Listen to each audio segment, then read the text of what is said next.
Trinity College holds a rich cadetting history which dates back to 1890. Cadetting in the past was not confined to mere ceremonial drill. It provided background training to those who went to the battlefields in the Western Front during the First and Second World Wars. In 1914, Trinity cadets undertook a march to Colombo under the leadership of the great Principal Reverend A.G. Fraser to seek permission from the war authorities to go to the Western Front to contribute to the war effort. Although permission was not granted to the school contingent, as individuals, many went to the front. 13 paid the supreme sacrifice while 18 were injured and 4 were decorated.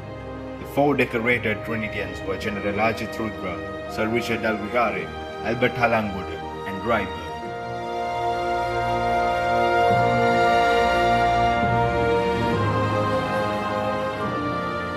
Somewhere in 1919 on an early Saturday morning, a gift from King George V was brought to Kandy by the night mail train. It was a captured German machine gun which everyone in the school eagerly awaited to see. The school went to the station to bring it to school with fitting ceremony. The gun in its case was placed on a handcart. Cadet and a scout sat on guard while the cart was pulled in front and pushed behind by cadets. This formed the center of procession in which the senior cadets marched in front and junior cadets and scouts behind with the rest of the college following. Thus, through a wandering crowd, was the gun brought to college. The machine gun is the first notable war trophy that reached Ceylon, and the fact that it had been presented to Trinity College by His Majesty the King made the occasion a most eventful one. A beautiful but simple structure was erected for the gun on the bank outside Allison House, overlooking the college quadrangle.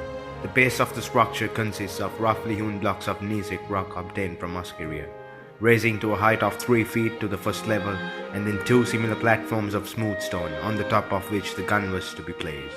At the 4 corners of the large platform are 4 wooden Kandian pillars supporting a Kandian roof of shingle. In the front, a brass plate is let into the stone bearing the description: captured German machine gun presented to Trinity College by His Majesty the King at the conclusion of the Great War, in which 65 members of this college served and 13 gave their lives.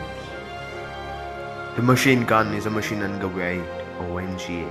It was a standard German machine gun during World War I.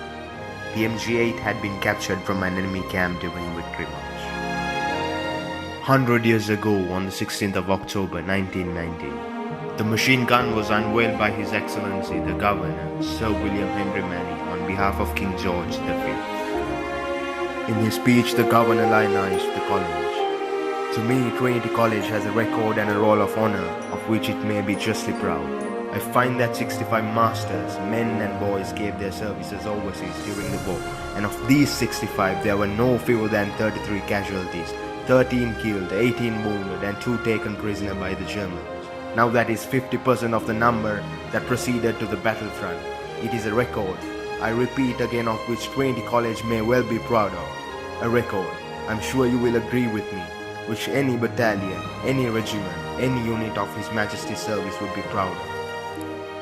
On 23rd of December 1919, Trinity College received a letter addressed to Reverend Fraser from Lord Stamfordham, Private Secretary to His Majesty the King, expressing how glad and delighted the King is about the hefty memorial. Machine unveiled has witnessed the school twist and turned from the days Ceylon liberated from England to its dark hours during the Civil War.